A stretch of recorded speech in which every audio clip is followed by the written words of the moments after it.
Les cogitations, c'est une des grosses plaies purulentes et sointantes de la burn-out. C'est-à-dire que tu passes ton temps à ressasser le passé, à appréhender l'avenir et toujours dans ta tête, en fait, très très cérébral, toujours dans ta tête, à revoir les événements qui ne se sont pas bien passés, à imaginer le pire, et tout ça te mange de l'énergie et surtout ça te mange toute ta joie de vivre au final, et c'est comme ça qu'on s'éteint. Dans cet épisode, je vais te partager 10 conseils pour réduire au maximum, voire supprimer toutes ces cogitations qui sont néfastes pour toi et qui nourrissent ton épuisement.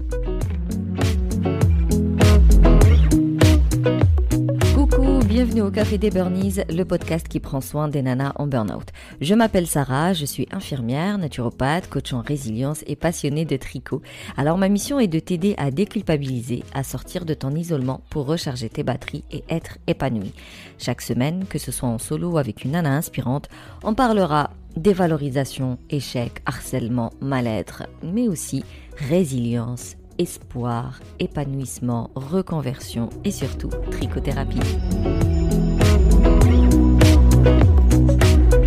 Alors si tu veux être motivé au quotidien pour atteindre tes objectifs, rejoins mon canal Telegram privé. Chaque jour, je te partage un conseil, une réflexion, un exercice que tu pourras mettre en pratique pour t'aider à sortir de ton mal-être et de ton épuisement. C'est aussi une communauté, du coup, c'est un groupe d'échange et d'entraide, et donc tu auras ce groupe-là qui te comprend et qui te permettra d'avancer dans tes projets. Et la cerise sur le gâteau, c'est que tu ne seras pas obligé de passer par un réseau social. Je suis la première à vouloir limiter ma consommation d'Instagram et autres, et donc j'aimerais contribuer à ta détox digitale, et pour ça je peux continuer à t'apporter de l'information utile, mais aussi de l'inspiration, de la motivation, sans devoir passer par un réseau social. Telegram, ça reste une messagerie au final, donc tu lis ton message, t'échanges et tu repars. Il va pas t'absorber comme pourrait le faire un réseau social. Tu trouveras le lien dans le descriptif. Est-ce que tu es une hyper penseuse ? Tu sais, ce cerveau qui est constamment branché, qui est tout le temps en train de réfléchir, de cogiter, de ruminer, de se prendre la tête, d'imaginer des trucs, d'interpréter, bref, le fameux overthinking. C'est-à-dire que tu n'arrêtes pas, même lorsque tu t'apprêtes à dormir, donc t'es en pige, t'es sous ta couette, sur ton oreiller. C'est le meilleur moment finalement pour refaire le monde. Et puis après, il y a les écrans, il y a toutes les surstimulations qu'on a dans la journée, il y a tout ce bruit sonore, il y a toutes les informations que notre subconscient enregistre sans qu'on s'en rende compte. Tout ça vient contribuer à cette hyperactivité cérébrale. Donc le problème finalement d'être comme ça tout le temps en train de cogiter, c'est quoi ? Parce que tu pourrais me dire, laisse-moi tranquille. Moi, ça me permet de réfléchir, laisse-moi tranquille. Le souci, c'est que les cogitations ne t'apportent pas de solution. C'est juste de la rumination. C'est juste, tu revis des moments difficiles, tu revis des émotions difficiles, tu revis les réactions, le mal-être, tout ce que tu as senti de bad, tout ce que tu n'as pas apprécié, tu le revis. Et à chaque fois que tu le revis, ça prend une ampleur encore plus importante. Du coup, tout ça nourrit ton épuisement.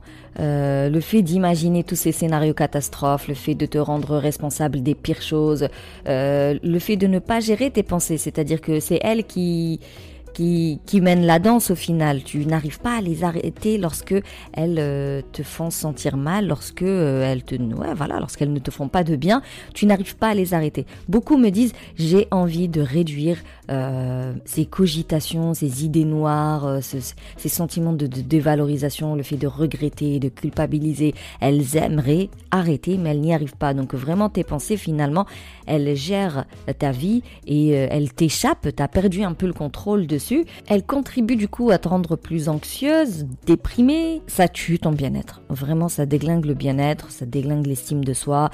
Donc ça t'empêche d'avancer. On peut pas, c'est impossible de sortir du burn-out lorsque on passe son temps à cogiter et lorsque on est dans cette vision négative de soi et des autres et du monde. C'est pas possible. Psychologiquement parlant, ça t'emprisonne dans une bulle où rien ne va et rien ne pourra aller. Mais en plus, physiquement parlant, ça te bouffe de l'énergie. À chaque fois que tu vis dans ta tête un événement passé qui t'a fait du mal, lorsque tu le vis dans ta tête, ton cerveau il voit pas trop la différence. Il a l'impression que tu le vis pour de vrai et donc il va aller activer tout ce qu'il faut en termes de neurotransmetteurs, en énergie tout court et donc ça t'épuise physiquement parlant alors que tu es juste en train de cogiter. Et bien évidemment, ça va aussi nourrir ton trouble de concentration, c'est-à-dire que tu es en train de bosser, tu es sur un dossier ou avec un patient ou avec tes enfants et puis bim, il y a une idée hop qui vient, et elle accapare tout ton cerveau et tu es là dans ta tête en train de vivre ton film alors que ceux qui sont autour de toi, ils sont toujours là autour de toi mais toi tu n'es plus avec eux. Les cogitations troublent la concentration, détériorent tes rapports avec les autres, t'empêchent d'être au calme, sereine et apaisée et surtout t'empêchent de dormir. C'est une des grandes, celles qui font des insomnies, qu'est-ce que tu fais pendant tes insomnies? Elle va dire ça mouline. Donc vraiment les cogitations, sincèrement, ça n'a absolument aucun but bénéfique. C'est pas ça. Trouver des solutions, réfléchir, c'est une chose, cogiter, c'en est une autre. Et donc tu vas aggraver les séquelles que ton stress chronique a déjà fait.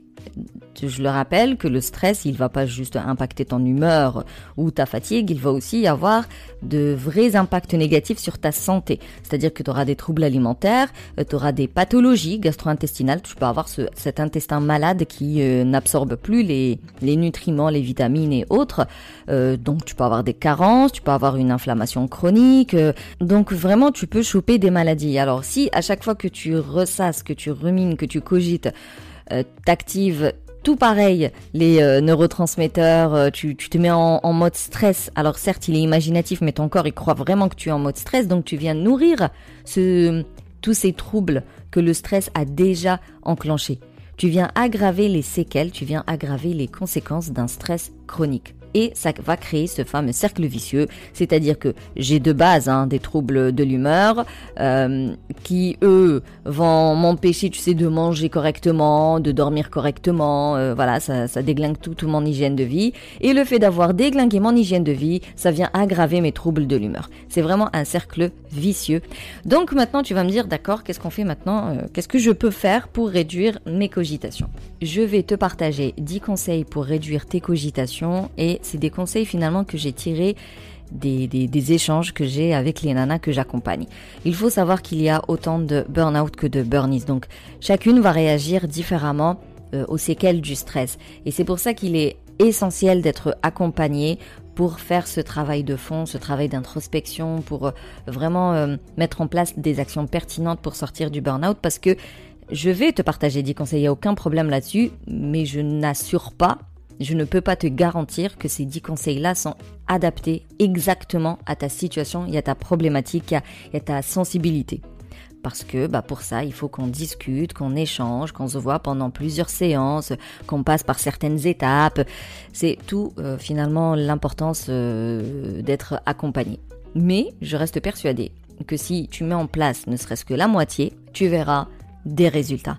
Mais encore une fois, c'est un entraînement, donc il faut les mettre en place. Il ne suffit pas juste d'écouter le podcast, il faut prendre note si nécessaire et ensuite, tu planifies un plan d'action où tu mettras en place, en pratique, vraiment, tu vas pratiquer les conseils que je vais te partager. Donc premièrement, et pour moi c'est le plus important, c'est vraiment une tâche à la fois. On a toujours dit oui, la femme, elle peut faire plusieurs choses à la fois, alors que l'homme, il sait pas faire plusieurs choses à la fois. C'est une grosse arnaque. C'est vraiment de la bullshit comme pas permis. C'est juste un proverbe à la con qui oblige la femme à faire plein de trucs, à s'occuper de plein de choses, à être sur tous les fronts et laisser l'homme, lui, tranquillou. Oh, mskin, tu sais, il sait pas faire plusieurs choses à la fois. C'est faux. Et c'est pareil dire oui, la femme, elle est plus mature que l'homme. C'est faux. C'est faux, tout dépend de ton éducation, tout dépend de ton environnement.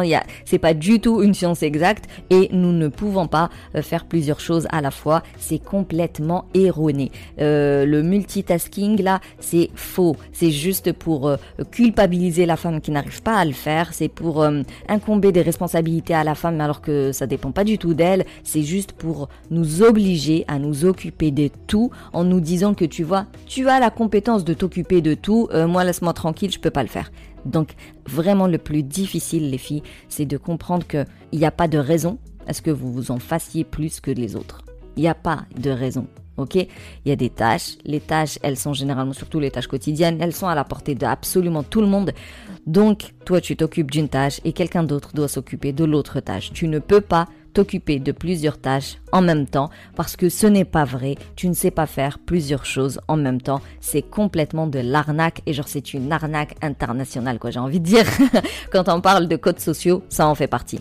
Il faut absolument revoir ta notion d'urgence, ta notion de priorité et t'acceptes que tu ne peux pas t'occuper de tout de suite et en même temps.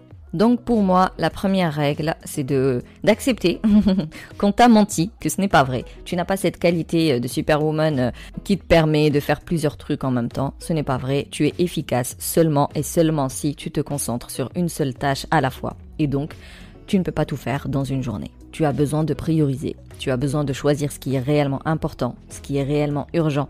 Tu as besoin de te limiter dans tes actions parce que tu as une journée, si tu retires le temps passé au boulot, le temps à passer aux toilettes, à manger, à préparer peut-être à manger, je sais pas. Si tu vois un peu dans une journée, tu verras que finalement il te reste pas beaucoup de temps et donc tu ne peux pas tout faire et donc il faut limiter ton nombre d'objectifs par journée et faire uniquement ce que tu peux réellement faire. Et surtout, ça rejoint le lâcher prise, c'est d'accepter que tu ne peux pas tout contrôler. D'accepter de devoir déléguer, de devoir ne pas faire certaines choses ou alors quand tu délègues, accepter que ce ne soit pas fait comme toi tu aimerais que ce soit fait. Tu reprends tout ce que tu as à faire, tu vois ce que tu peux réellement faire, tout le reste tu le délègues et quand tu fais ce que tu as à faire, tu te concentres sur une seule tâche à la fois et ce sera déjà beaucoup plus facile d'arrêter les idées parasites qui viendront te parasiter. Mon deuxième conseil, ce serait de t'entraîner au flow. Cet état mental qu'on atteint lorsque on est complètement plongé dans une activité. C'est un état d'une maximale concentration, mais aussi de plaisir. Obligé, si tu analyses tout ce que tu fais dans tes journées, t'en trouveras un truc, une tâche, une action que lorsque tu l'as fait, t'es bien et t'es super concentré. Seul l'instant présent et les sensations immédiates comptent quoi. Tous les soucis, les ruminations s'envolent. T'as plus le temps de toute façon, t'as pas l'espace pour réfléchir à tout ça tellement que t'es over-concentré sur ce que tu fais. Donc certaines, elles vont atteindre cet état de flow en faisant du sport, d'autres en cuisinant, en faisant du jardinage, en faisant le ménage. Peindre aussi, ça marche bien. Tricoter, ça marche super bien. Je passe mon temps à vous recommander la trichothérapie parce que elle utilise autant le cerveau analytique que le cerveau créatif. Donc t'es concentré, tout ton cerveau il est occupé à tricoter et ça t'aide à l'auto-hypnose, à la méditation, à la réflexion lorsque tu en as envie. Ce qui est chouette avec le tricot, c'est que soit t'es à fond dans le point que t'es en train de tricoter et tu ne fais que ça, soit c'est un point que tu maîtrises très bien et donc t'as de l'espace pour réfléchir, mais c'est toi qui décides. Tu dis j'ai un problème, je vais essayer de réfléchir à une solution.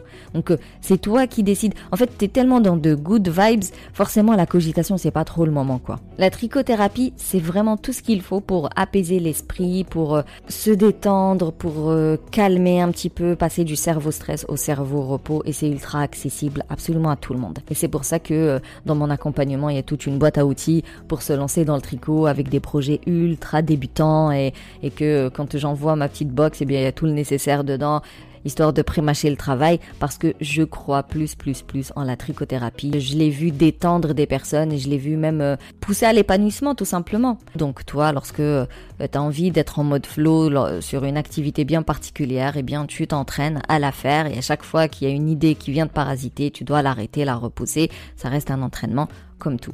Mon troisième conseil, ce serait d'extérioriser. Sortir de ton cerveau tes pensées, tes ressentis. Quand tu cogites, tu as tendance, donc je t'ai dit, à rejouer des événements passés, des échanges, des dialogues. Vraiment, tu te fais un film. En plus, un film qui n'est pas forcément véridique parce qu'il y a énormément d'interprétations dans nos cogitations. La solution, ce serait de poser tes mots, tes obsessions, tes pensées, tes ressentis. Vraiment, tu poses tes émotions sur du papier. Du papier, moi je préfère toujours un carnet et un stylo. Tu peux le faire sur une tablette ou un ordinateur, mais vraiment un stylo et un carnet, il n'y a pas mieux. Ça va te permettre de clarifier les choses, d'y voir un peu plus clair et c'est t'en délester en fait. Tu vas t'en décharger, tu les sors de ton esprit. De toute façon, la parole, ça a toujours été thérapeutique. C'est pour ça qu'on va voir un psy, c'est pour ça qu'on va dans des groupes de parole, parce que la parole est thérapeutique, c'est pas un truc qui date d'hier, ça a toujours existé, c'est juste que c'est dans des milieux bien précis, bien médicaux, ou peut-être que tu n'as jamais mis les pieds, mais la prise de parole, c'est thérapeutique. C'est pour ça que moi, j'utilise les groupes de parole ou j'ai des coachings de groupe parce que je sais que parler avec les autres, c'est bénéfique. Mais en plus, la graphothérapie, ça a d'autres bénéfices. C'est-à-dire vraiment, les scientifiques se sont déjà intéressés aux bénéfices de l'écriture. Elle diminue le stress, elle diminue l'anxiété. Le fait d'écrire permet de se concentrer sur les pensées qui nous obsèdent, sur les émotions que ça génère, afin de faire des phrases, en fait, et d'y mettre un certain ordre. Et déjà, rien que le fait d'écrire, en fait, ton cerveau, automatiquement, il va se dire « Attends, je ne vais pas écrire n'importe comment, je vais essayer quand même d'y mettre une certaine chronologie ou une certaine logique. » Donc, finalement, tu te mets à organiser tes pensées sans le savoir. Et ça va former une histoire qui est construite, alors que quand c'est dans ta tête, ça va dans tous les sens, ça passe du coq à l'âne et tu t'en rends même pas compte. Ce qui évite finalement de tourner en rond, de ruminer pour rien, sans arriver au bout, t'arrives jamais au bout. Écrire, ça va être tout simplement une purge, comme je te l'ai dit, mais surtout, ça va vraiment t'aider à structurer et à clarifier ce qui se passe dans ta tête. Et bim, en plus, tu vis de tout, ce qui laisse de la légèreté, ce qui va alléger ton esprit, ce qui va réduire ta charge mentale. Vraiment, l'écriture et la prise de parole, c'est des choses qui font énormément de bien. Donc, c'est gratuit, vous pouvez les utiliser partout, n'importe quand. Alors, fais-toi plaisir, quoi. Du coup, qu'importe le créneau, qu'importe le temps que tu peux consacrer à l'écriture, garde juste une certaine régularité. Tu te fais plaisir, un très beau carnet qui te donne envie, un beau stylo qui te donne envie, un temps calme bien évidemment, loin du téléphone, loin des enfants, loin des collègues, de la famille, bref, il faut que tu sois quand même bien au calme. Tu peux te faire un petit moment de cocooning, vraiment en faire une routine self-care avec une bougie parfumante ou une musique apaisante en fonction de ce que t'aimes. Tu te poses, t'écris, sans censure, sans te corriger, on s'en fout de la structure des phrases ou s'il y a des fautes d'orthographe ou non. Tout ce qu'on veut nous, c'est décharger l'esprit et de clarifier les idées. Mon 4e conseil, ce serait de mettre en place les 2 accords Toltec qui sont anti-cogitation, à savoir, quoi qu'il arrive, n'en fais pas une affaire personnelle et quoi qu'il arrive, ne fais pas de suppositions. Je ne vais pas rentrer dans le détail, je te renverrai plutôt vers l'épisode, alors c'est l'épisode 56 dans lequel j'explique en détail les 4 accords Toltec. Le 5e conseil serait te lancer dans la visualisation positive qui va permettre à ton cerveau de se détendre, d'activer des hormones de bien-être. Étant donné que le cerveau ne fait pas la différence entre une image réelle et une image virtuelle, tout comme il peut donc générer du stress plus, tout comme il peut générer un bien-être absolu. Et donc, dès que tu te rends compte que tu cogites, dès que tu vois que tu es noyé dans tes pensées qui te font du mal, qui ne te font pas de bien, tu t'arrêtes et tu bascules vers une image qui est agréable, un souvenir qui te fait beaucoup de bien, une personne qui te réconforte, une activité qui te calme, vraiment un geste peut-être tendre que t'as apprécié, qu'importe finalement ce que c'est, qu'importe ce que contient l'image, tant que tu bascules de la cogitation vers une image beaucoup plus positive, réconfortante, qui fait du bien. Qu'importe si c'est dans le passé, si c'est un futur que tu aimerais qui se concrétise, on s'en fout. Si c'est vrai ou non, tout ce qu'on veut, c'est que tu mettes à ton cerveau une image réconfortante qui te fait du bien, qui te fait rire, qui te fait sourire, parce que tu veux sortir de la cogitation et aller vers beaucoup plus de positif.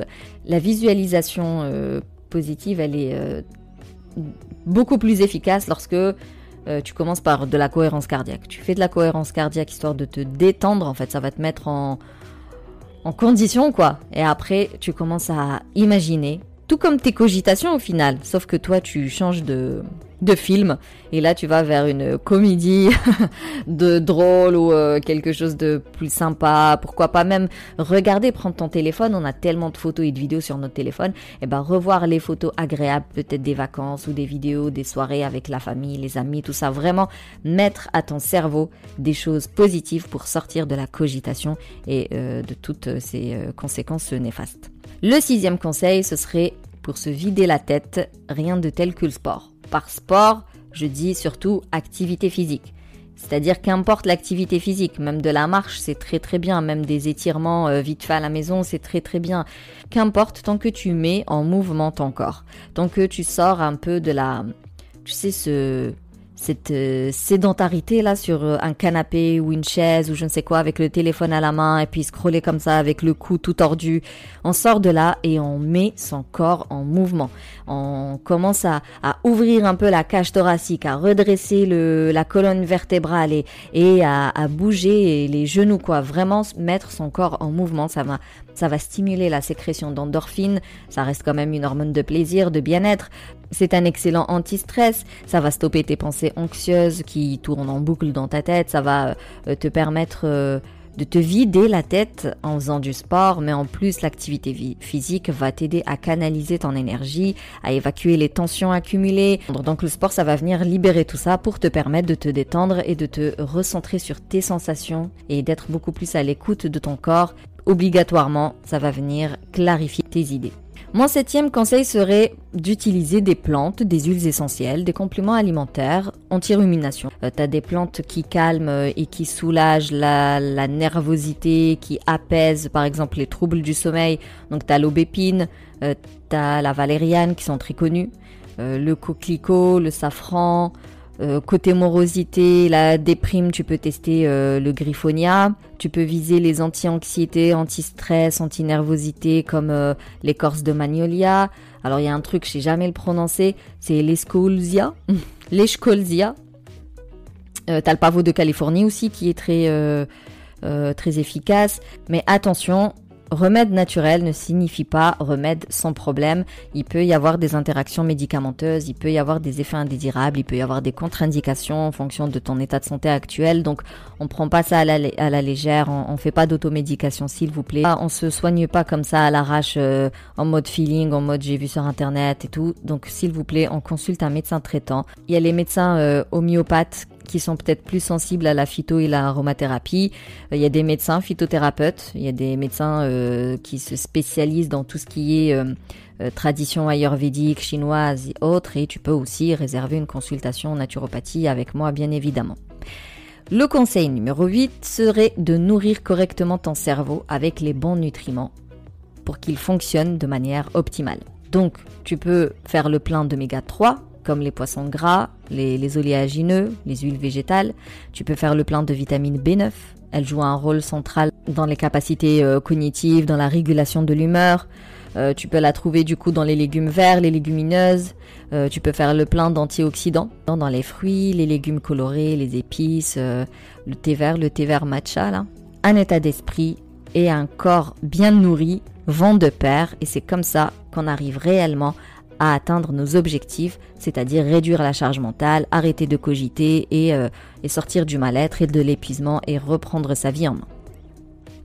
Mon 9e conseil serait donc de cultiver ta joie de vivre, ton optimisme, ta positivité et donc ta résilience. J'en ai déjà parlé dans les autres conseils, mais là je vais vraiment insister sur la résilience. C'est un travail de fourmi qui nécessite d'identifier les croyances limitantes, les peurs, les blocages, les pensées négatives, vraiment tout ce qui t'empêche d'avancer. Donc c'est vraiment des schémas, c'est des comportements avec la pensée, l'émotion, l'action, le résultat qui vient confirmer la pensée. Du coup, j'en ai parlé, effectivement la visualisation, ça t'aide à passer d'un état à un autre, mais la visualisation toute seule, ça ne va pas tout régler. Bien évidemment qu'il va falloir aller un peu plus profond et changer les schémas du début à la fin. Et la visualisation positive, ça va te permettre de changer les schémas, ça va te motiver et ça va éduquer ton cerveau à changer les schémas justement.